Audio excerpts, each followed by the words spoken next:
పట్టణమే కాకుండా చుట్టుపక్కల ఉన్నటువంటి అనేక పదుల సంఖ్యలో ఉన్నటువంటి గ్రామాలన్నీ కూడా పూర్తి స్థాయిలో ఆ ప్రాంత రైతాంగం పాడి పరిశ్రమను మరింత అభివృద్ధి చేసి బ్రతకడానికి ఉపాధి అవకాశాలు మెరుగుపరచుకోవడానికి అనేక అవకాశాలు ఉన్నాయి.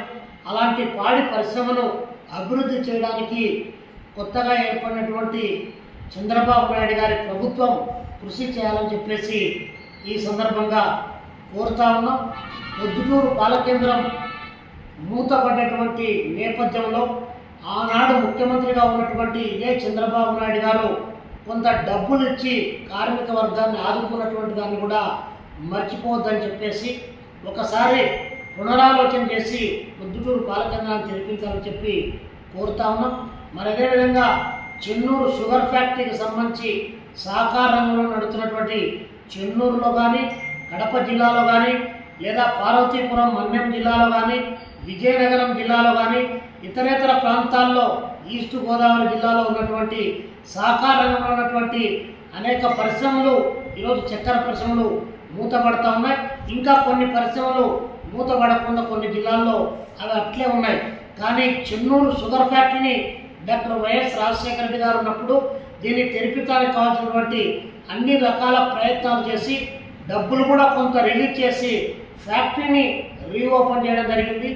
తండ్రి పుణ్యాన బావి ఇస్తే కొడుకు పుణ్యాన పూడేసాడని చెప్పేసి జగన్మోహన్ రెడ్డి గారు వచ్చిన తర్వాత ఆ చెన్నూరు షుగర్ ఫ్యాక్టరీ తెరిపిస్తామని చెప్పేసి మేనమామ అదేవిధంగా జగన్మోహన్ రెడ్డి గారు ఇద్దరు చాలా గట్టిగా చెప్పారు.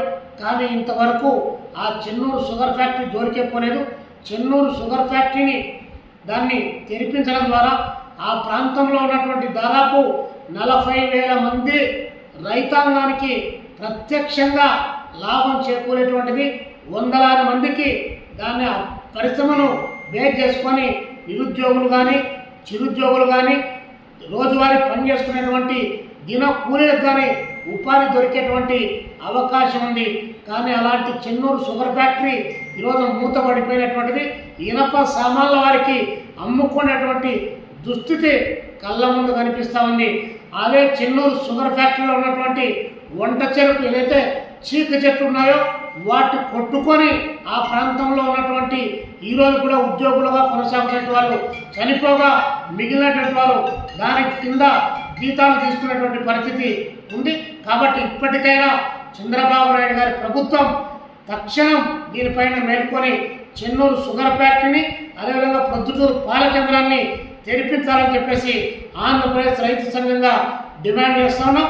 మరి రాష్ట్ర ముఖ్యమంత్రి మన చంద్రబాబు నాయుడు గారు ముఖ్యమంత్రి అయిన వెంటనే నా ఫస్ట్ ప్రయారిటీ పోలవరం అమరావతి అని చెప్పేసి సోమవారం అని చెప్పి దాన్ని ప్రకటించి అమరావతిని పోలవరాన్ని రెండు కళ్ళుగా భావించినటువంటి ఈ ముఖ్యమంత్రి చంద్రబాబు నాయుడు గారికి విజ్ఞప్తి చేస్తూ ఉన్నాం. గత ప్రభుత్వ హయాంలో శ్రీశైలం దగ్గర పెద్ద ఎత్తున గన్లు పడి ఆ ప్రాజెక్టు యొక్క స్థితిగతులకే ప్రమాదం ఏర్పడుతున్నటువంటి నేపథ్యంలో ఆ ప్రాజెక్టును తక్షణం పరిశీలన చేయాలి. దాంతోపాటు వెలుగొండ ప్రాజెక్టు ఎన్టీ రామారావు గారు శంకుస్థాపన చేసింది. అదేవిధంగా వైఎస్ రాజశేఖర రెడ్డి గారు అభివృద్ధి చేసింది. మీరు వాగ్దానం చేసిన దాన్ని జగన్మోహన్ రెడ్డి గారు నిర్లక్ష్యం చేసిన ఫలితంగా 40 టీఎంసీల కెపాసిటీతో ఉన్నటువంటి వెలుగొండ ప్రాజెక్టు రెండవ టన్నల్ అసలు పూర్తి కానటువంటి పరిస్థితి ఒకవైపు ఉంది.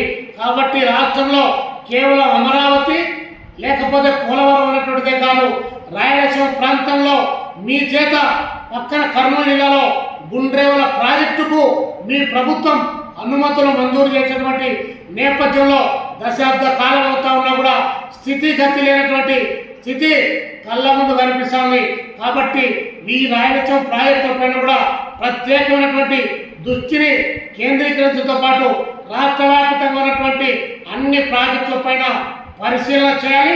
పక్కనే అన్నమయ్య ప్రాజెక్టు దాదాపు 4 కోట్ల రూపాయలు మీ పరిపాలనలో కేటాయించినా అది తెగిపోయేది కాదు. అదేవిధంగా జగన్మోహన్ రెడ్డి గారు 4 కోట్ల రూపాయలు ఇచ్చినా అక్కడ ప్రాజెక్టు గేట్లు తెరుచుకునేటివి. మీ ఇద్దరు చేసినటువంటి నిర్లక్ష్యం ఫలితంగా ఈరోజు అన్నమయ్య డ్యాం తెగిపోయి 736 కోట్లకు ప్రతిపాదన చేయాల్సినటువంటి పరిస్థితి. ఆ ప్రాజెక్టు పూర్తి కావడానికి 20 సంవత్సరాలు పట్టింది. ఈరోజు మళ్ళీ తిరిగి ఆ ప్రాజెక్టు నిర్మాణం చేపట్టాలంటే 736 కోట్లు ఎస్టిమేషన్ ఇచ్చారు. అది పూర్తయినప్పటికీ ఎంత అవుతుందో తెలియదు. కాబట్టి యుద్ధ ప్రాతిపదిక పైన కరువు ప్రాంతంలో ఉన్నటువంటి రాయలసీమ ప్రాంత నీటిపారుదల ప్రాజెక్టుల పైన తక్షణం ముఖ్యమంత్రి చంద్రబాబు నాయుడు గారు దానిపైన పరిశీలన చేసి వీటికి కావాల్సినటువంటి ఇప్పుడు జరగబోయేటువంటి బడ్జెట్లో ప్రత్యేక నిధులు కేటాయించి నీటిపారుదల ప్రాజెక్టులు పూర్తి చేయాలని చెప్పేసి ఈ సందర్భంగా రాష్ట్ర ముఖ్యమంత్రి చంద్రబాబు నాయుడు గారికి విజ్ఞప్తి చేస్తున్నాం. అదేవిధంగా ఇప్పుడు ఖరీఫ్ సీజన్ ప్రారంభమైంది. గతంలోనే మీరు ఎన్నికల మేనిఫెస్టోలో కూడా ప్రకటించారు 20,000 పంట సాయం తక్షణం అందిస్తామని చెప్పి దాన్ని అందించాలని చెప్పి ఇంకొక వైపు నుంచి డిమాండ్ చేస్తున్నాం. అదేవిధంగా రైతాంగానికి ఈ ఖరీఫ్ సీజన్లో వాళ్ళు ఎరువులు విత్తనాలు అనేటువంటివి చాలా నీడెడ్గా ఉన్నటువంటి సందర్భం. దానిపైన అన్ని ప్రాంతాల్లో అన్ని ఆర్బీకే సెంటర్లకు తక్షణం వాటిని సరఫరా చేసి రైతులకు కావాల్సినటువంటి ఎరువులు విత్తనాలను సరఫరా చేయాలని చెప్పేసి మేము ఈ సందర్భంగా డిమాండ్ చేస్తున్నాం. ఇప్పటికే నకిలీ మందులు చాలా పెద్ద ఎత్తున, నకిలీ విత్తనాలు పెద్ద ఎత్తున రైతాంగం పైన ప్రభావం చూపుతున్నాయి. ఒకవైపున గుంటూరు జిల్లాలో మిరపకు సంబంధించి పత్తి విత్తనాలకు సంబంధించినటువంటి నకిలీ విత్తనాల ఒక ర్యాకెట్ బయటపడతా ఉంది.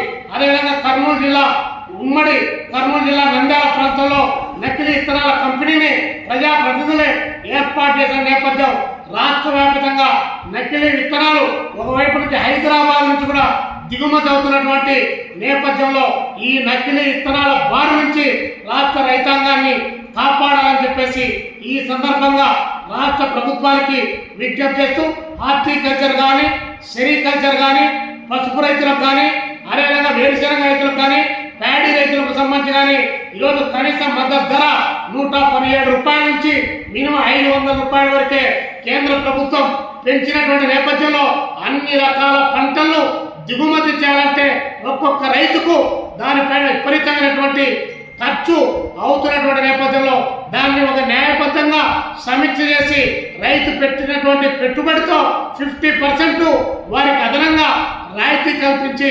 రైతాంగాన్ని ఆదుకోవడం ద్వారా ఉత్పత్తిని పెంచడం, వాణిజ్య పంటలను ఎగుమతి చేసుకోవడానికి, ఈ దేశ ఆదాయాన్ని పెంచుకోవడానికి కావాల్సినటువంటి ఒక ప్రయత్నం చేస్తూనే ఆహార పంటలను సంరక్షించుకోవాల్సిన బాధ్యత ఈ ప్రభుత్వం పైన ఉందని చెప్పి ఈ సందర్భంగా తెలియజేస్తూ రాష్ట్ర ప్రభుత్వం తక్షణం వ్యవసాయ శాఖ మంత్రి గారు, అదేవిధంగా నీటిపారుదల శాఖ మంత్రి గారు ఇద్దరితో కలిపి ఈ రాష్ట్ర ప్రభుత్వం తక్షణం సమావేశాన్ని నిర్వహించి ఈ రాష్ట్రంలో ఉన్నటువంటి అన్ని రైతు సంఘాలను కూడా ఈ సమావేశానికి పిలిపించి రాష్ట్రంలో ఉన్నటువంటి రైతాంగం ఎదుర్కొన్నటువంటి సమస్యల పైన సమీక్ష చేయాలని చెప్పి ఈ సందర్భంగా ప్రభుత్వానికి విజ్ఞప్తి చేస్తాము.